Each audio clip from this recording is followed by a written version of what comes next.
racing wheel works. Only a matter of time. Hey guys, Arcade Adam here, back with another video. And in this one today, I'm going to show you how to get your steering wheel working in Hotshot Racing. Get buckled up. Alright guys, as you may not have heard, Hotshot Racing is a great new racing game, but they, for one reason or another, decided not to put steering wheel support into the game. They've got controller support, they've got keyboard support, but not racing wheel support. So we're going to fix that, because I refuse to sit in this racing simulator and hold on to a controller. Just not going to do it. I started up the game, I realized that didn't work, and I quit it. So here we go. What you're going to do is you're going to fire up a browser, and you're going to look for X360CE, which is a virtual joystick emulator. If you guys are familiar, maybe you are. But X360CE.com is where you want to go. That's the official site. You're not going to grab the latest version. 4.14 did not work for me. You're going to grab version 3.2, and if you got it from Steam, I can confirm that you're going to want the 64-bit version. So we're going to grab that. And once that's downloaded, we're going to head over to our downloads directory. Hopefully nothing embarrassing in here. And we're going to extract it. So you just right-click on the zip file. If you've got 7-zip, make a new folder. Head in there, and we're going to grab this executable. We're going to right-click and hit copy.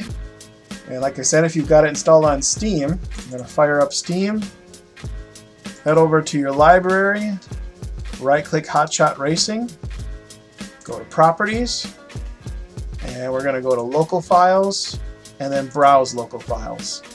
Sure, there's a way to get there the long way, but this is the quickest way to get there in my opinion. So once we're in here, I've already got the 360 application. As you can see, we're going to paste the 360 exe. Like I said, I've already got it, so I'm going to hit cancel.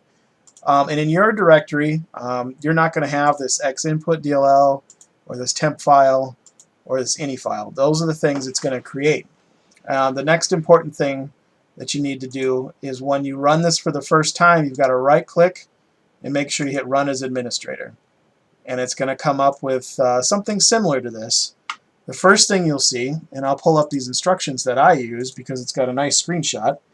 It's actually, I found these instructions when I searched X360 and Hotshot Racing, but I don't think they're created by a human. It looks like a bot created because it's generic. The screenshots don't really line up.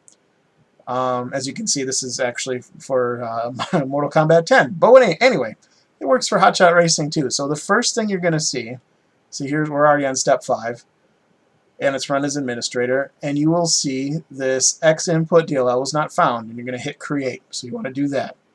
And then if you're lucky, the next thing you'll see is this window right here, where it's going to automatically detect your device. So it should detect, if you have a racing wheel, it should detect that, or if you have a flight stick, throttle, or a shifter, all those things, it's going to detect them and automatically download settings for them. And in my case, it did not do that. Hopefully that was just me. I'm running Windows 10 1909. Maybe something, a new, could be a new curveball from Microsoft. I don't know. I had to reboot, so I shut this down. After I installed the DLL, it showed up in here. That window didn't show up. I rebooted. I came back in here, ran it as administrator again, and then I got that window right away. It walked me through installing my wheel, and then my flight stick, which showed up as controller 2, and then controller 3 was my shifter. So it found all the things plugged into my system.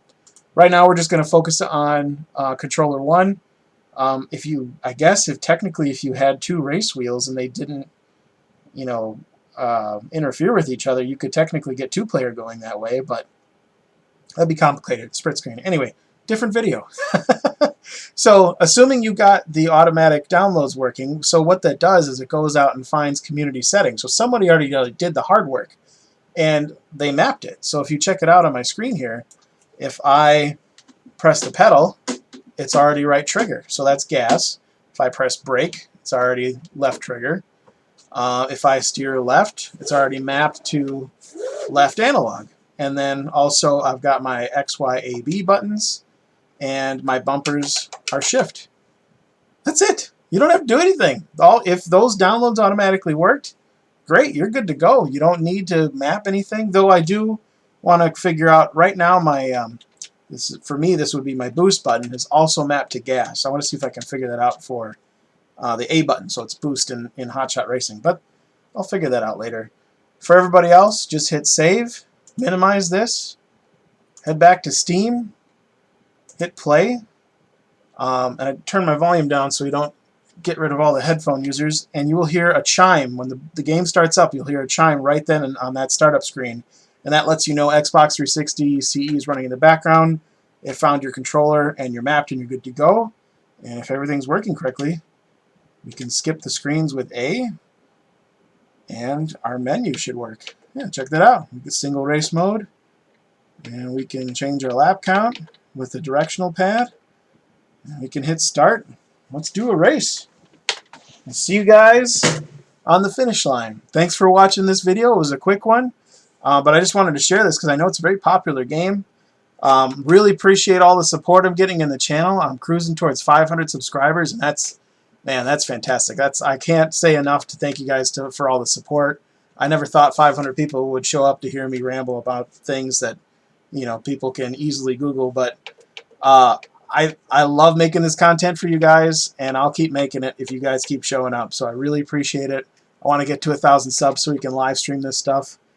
And yeah, thanks for watching. I'll see you in the next one.